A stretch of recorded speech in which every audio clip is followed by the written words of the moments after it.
اللہ الرحمن الرحیم والصلاة والسلام علی رسول اللہ وعلی آلہ وصحابتہ اجمعین اما بعد فاعوذ باللہ من الشیطان الرجیم وحیث ما کنتم فولوا وجوہکم شطرہ۔ اب جب تحویل قبلہ ہو گیا اور تمہیں مسجد حرام کی طرف رخ کرنے کا حکم دے دیا گیا تو فولی وجہک میں تو حضور اکرم صلی اللہ علیہ وسلم سے خطاب تھا، اب پوری امت سے خطاب ہے اور فرمایا جا رہا ہے کہ تم جہاں کہیں بھی ہوں، جہاں کہیں بھی رہو، خطاب للامہ، تو تم اپنے رخ فی الصلاۃ نماز میں اس کی طرف کرو۔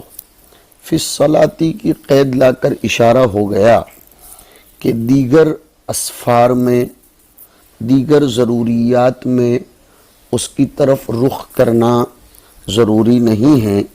تم دنیا میں کہیں بھی جا سکتے ہو یا کہیں بھی بیٹھ اٹھ سکتے ہو، کسی بھی طرف کا رخ کر کے اپنی دیگر اشیاء ضروریہ پوری کر سکتے ہو، لیکن نماز میں بہرحال تمہارے لیے اس کا رخ کرنا ضروری ہے، چاہے تم جہاں کہیں بھی ہوں۔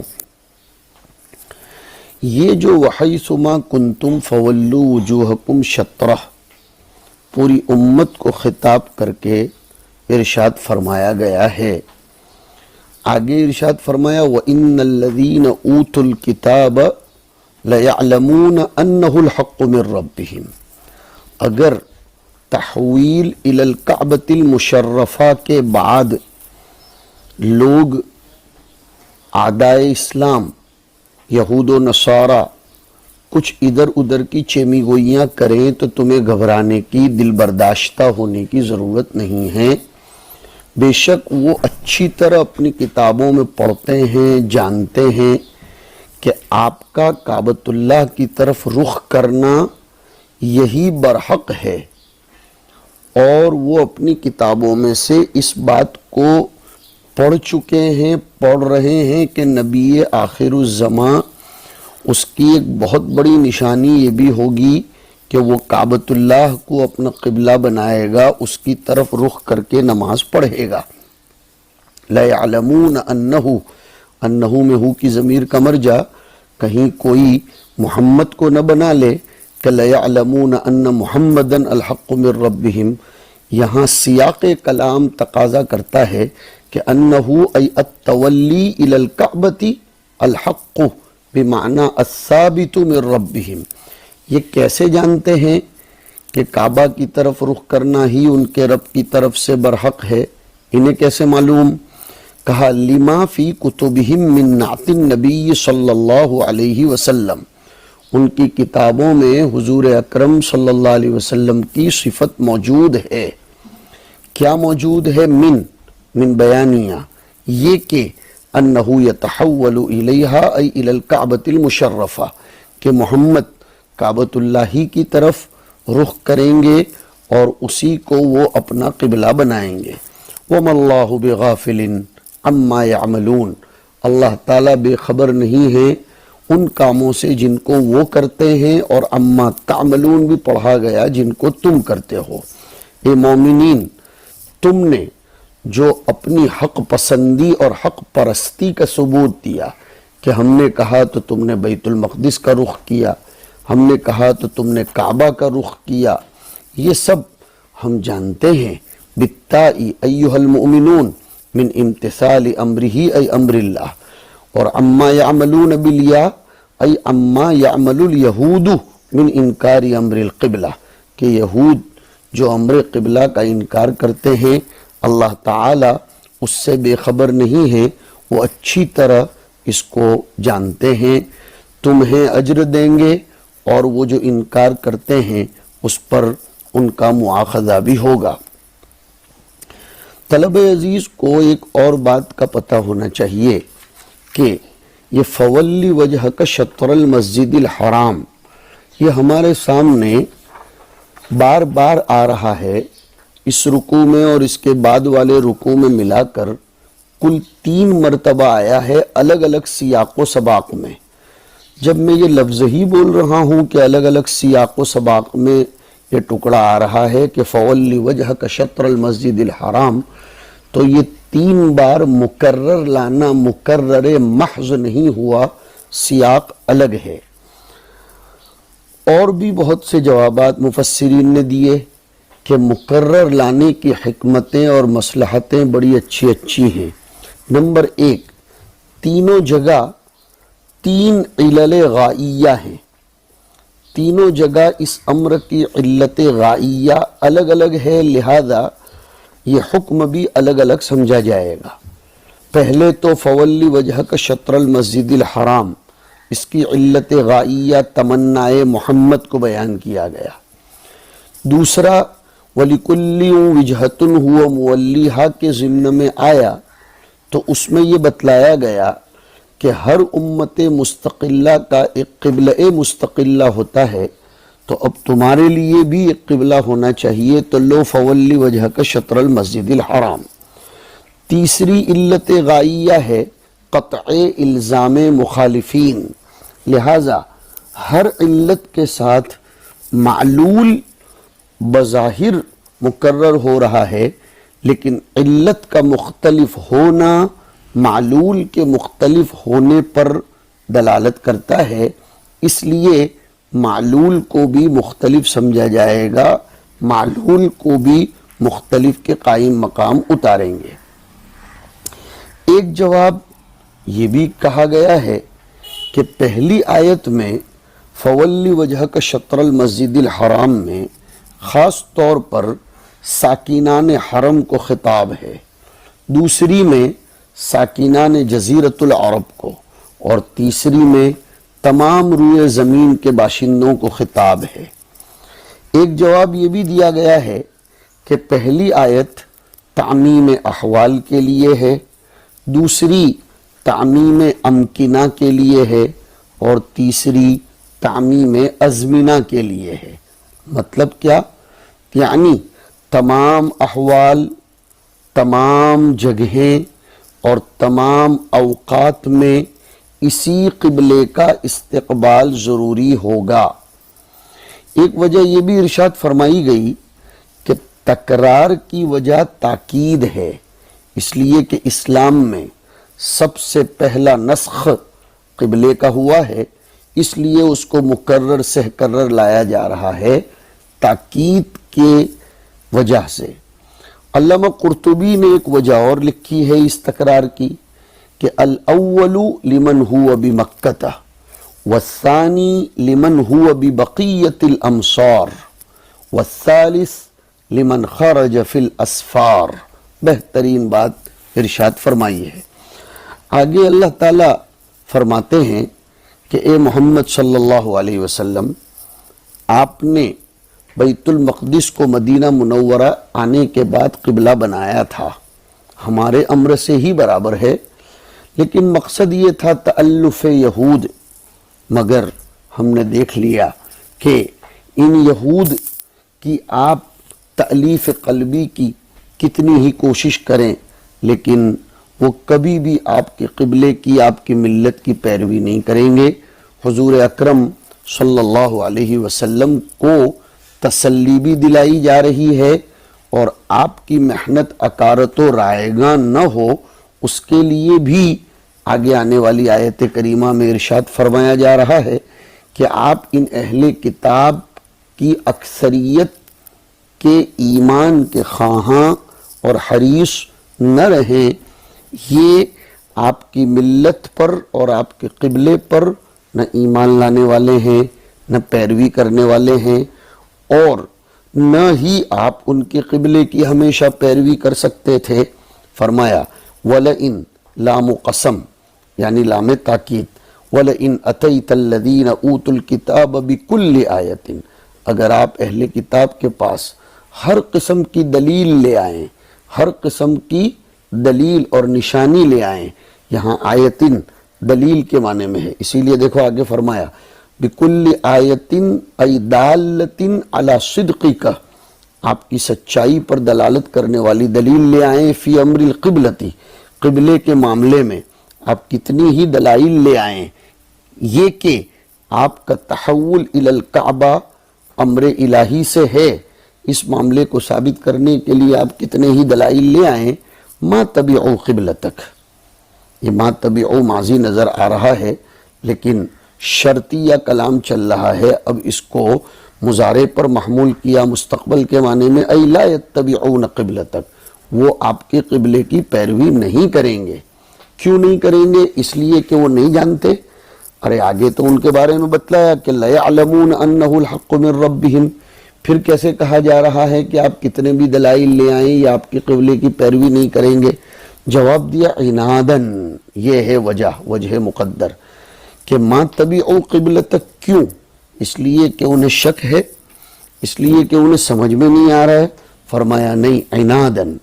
اور ادھر وما انت بتابع قبلتہم، اور آپ بھی ان کے قبلے کی پیروی نہیں کریں گے، یہ بھی نہیں ہو سکتا ہے۔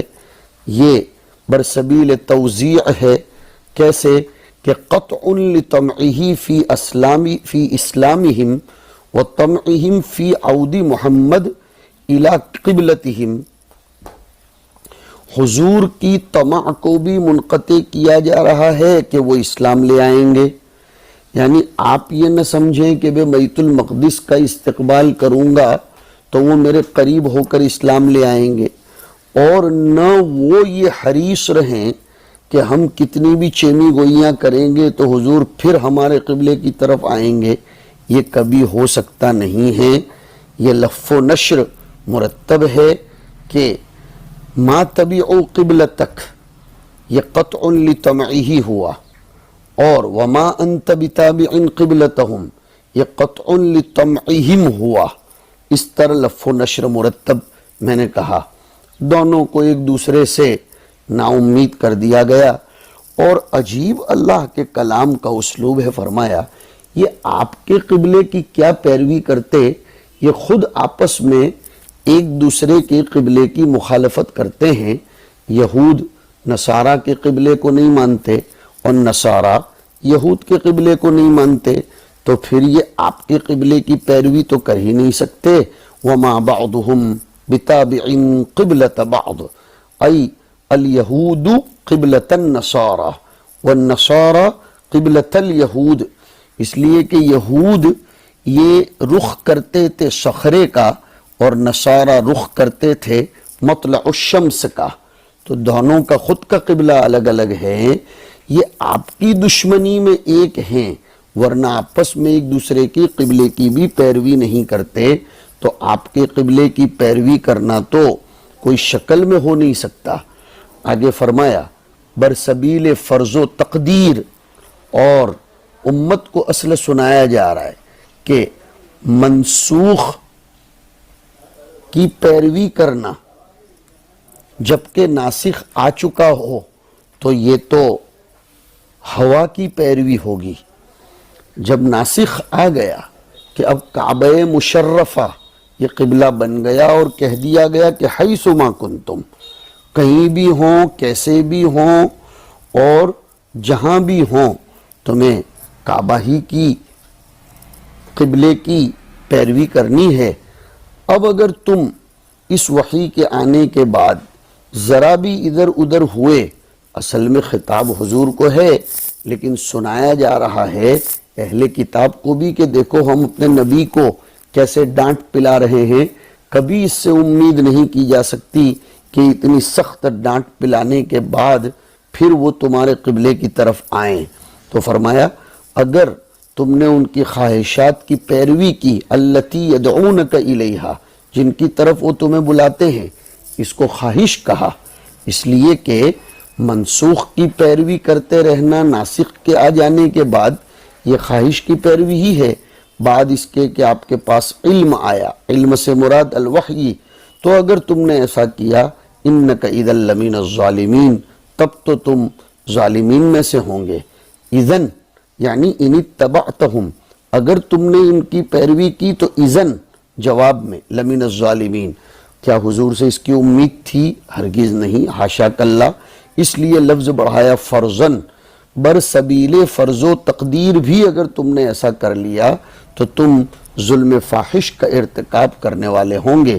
یہ ایک انداز ہے، اس میں سامعین کو لطف ہے اور حق پر ثابت رہنے کے لیے تہییج اور ترغیب ہے، اور جو دلیل کے روشن ہو جانے کے باوجود اس کو چھوڑ دے اس کو تحذیر بھی ہے، اور جو دلائل کے آنے کے باوجود متبع ہوا رہے اور منسوخ ہی کی پیروی کرتا رہے تو اس کو بھی تحذیر ہے۔ بظاہر خطاب نبی اکرم صلی اللہ علیہ وسلم کو ہے، لیکن مراد تو آپ کی امت ہے، اور میں نے جیسے ذکر کیا اہل کتاب کو بھی سنانا مقصود ہے کہ جب ہم اپنے نبی کو اس طرح خطاب کر کے کہہ رہے ہیں تو اب تم کبھی بھی امید مت رکھنا کہ یہ تمہارے قبلے کی پیروی کر سکتا ہے۔ اس سے ہم لوگوں کو بھی ایک سبق ملتا ہے کہ جب ہمارے سامنے شریعت محمدیہ، دلائل قطعیہ اور نصوص کتاب و سنت، اجماع امت اور قیاس صحیح کے بعد آ گئی، ہمارے بزرگوں اور ہمارے اکابرین، ہمارے علماء اور من اناب الی اللہ لوگوں نے جب ایک راہ ہمارے لیے طے کر دی، ثقافت میں، کلچر میں، تہذیب میں، معیشت میں، تجارت میں، معاملات میں، بود و باش میں اور ہماری زندگی کے ہر شعبے میں، تو اب پھر ہمیں ان یہود و نصارہ اور مشرکین کی دعایات اور ان کے پروپیگنڈوں کی پیروی کرنا کسی بھی صورت میں جائز نہیں ہے۔ یہ آیت آج بھی ہماری تنبیہ کر رہی ہے کہ وَلَئِنِ اتَّبَعْتَ أَهْوَاءَهُمْ مِنْ بَعْدِ مَا جَاءَكَ مِنَ الْعِلْمِ۔ ہم اس کو اس زمانے میں اس اینگل سے دیکھیں گے کہ دلائل کتاب و سنت، ہدایات نبویہ اور ارشادات الہیہ ربانیہ کے آنے کے باوجود اگر تم نے ان یہود و نصارہ کی ثقافتوں اور ان کے سویلائزیشنز اور ان کے کلچر اور ان کے طریقوں کی پیروی کی، اپنی نسل کے پاس کروائی، تو سن لو کہ جب ہم اپنے نبی کو کہتے ہیں کہ انک اذا لمن الظالمین، تو تم تو بدرجہ اولا انک اذا لمن الظالمین ہوں گے۔ یہ درس ہے، اس لیے میں اس کو تقریری انداز میں پھیلانا نہیں چاہتا، آپ اس کو خوب پھیلا سکتے ہو۔ اس آیت میں بہت زبردست تربیت بھی ہے، تنبیہ بھی ہے، تحذیر بھی ہے اور تہییج للثبات علی الحق بھی ہے۔ آگے فرمایا الذین آتیناہم الکتاب یعرفونہ کما یعرفون ابناءہم۔ یہ لوگ معاندین ہیں اہل کتاب، ورنہ ان کی بات تو یہ ہے کہ جن کو ہم نے کتاب دی وہ محمد کو اس طرح پہچانتے ہیں جیسے کہ وہ اپنی اولاد کو، اپنے بیٹوں کو پہچانتے ہیں۔ جاننا نہیں بلکہ پہچاننا، اس میں اور مبالغہ ہے۔ جاننا علم کلیات کا ہوتا ہے اور پہچاننا اور معرفت یہ جزئیات کا ہوتا ہے۔